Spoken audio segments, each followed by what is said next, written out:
2 minutes pour comprendre les inondations des bassins de la Seine et de la Marne de janvier 2018. Que s'est-il passé ? Entre le 15 janvier et le 5 février 2018, des inondations fluviales majeures touchent une grande partie du bassin versant de la Seine et de la Marne. Elles font suite à des records de précipitations observés depuis décembre 2017, entraînant une saturation généralisée des sols et du réseau hydrographique.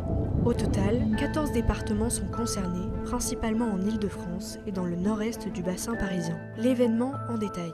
Depuis décembre 2017, des pluies continues et abondantes affectent l'ensemble du territoire. À Paris, 183 mm de précipitations sont enregistrées entre le 1er décembre et le 21 janvier, constituant le deuxième record depuis l'hiver 1935-1936. Le 23 janvier, la crue de la Seine débute dans sa partie amont et s'étend progressivement vers l'aval. Plusieurs cours d'eau atteignent alors des niveaux remarquables. L'Aube atteint 2,75 m à Bar-sur-Aube, à seulement 10 cm du niveau historique de 1910. L'Yonne déborde à Joigny, touchant environ 70 habitations. La Marne dépasse les niveaux de 2001 et de 2016 à plusieurs stations. À Gournay-sur-Marne, le niveau atteint 5,34 m, exposant directement les zones urbanisées. Le 28 janvier, la Seine-et-Marne est particulièrement touchée. Plus de 146 communes sont impactées, plus de 150 foyers sont sinistrés à Condé-Sainte-Libière et près d'1 mètre d'eau est observé dans certaines habitations à Ébly. Les services de secours interviennent à plus de 300 reprises et 157 personnes sont mises à l'abri. Ce même jour, à Paris, la Seine atteint 5,85 m. Si la capitale reste globalement protégée, les sous-sols sont inondés et l'activité fortement perturbée.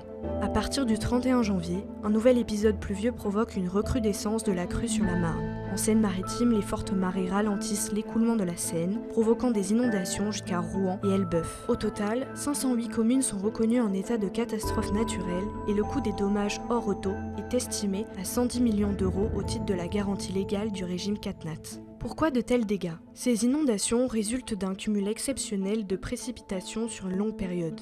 La saturation des sols et du réseau hydrographique empêche toute absorption supplémentaire, favorisant des crues lentes mais durables. La morphologie du bassin de la Seine, aux pentes faibles et aux vallées urbanisées, contribue à l'extension des inondations et à la lenteur de la décrue. Les mesures de prévention.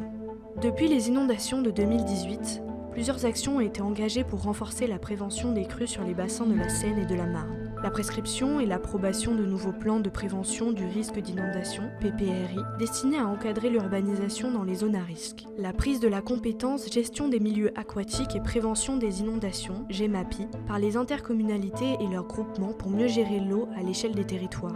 La poursuite des programmes d'action de prévention des inondations, PAPI, et le lancement des programmes d'études préalables, PEP, pour structurer les actions de prévention à l'échelle des territoires. Le développement de la culture du risque, notamment à travers la création du centre de ressources Épicène et des exercices de gestion de crise comme Hydrose 2025.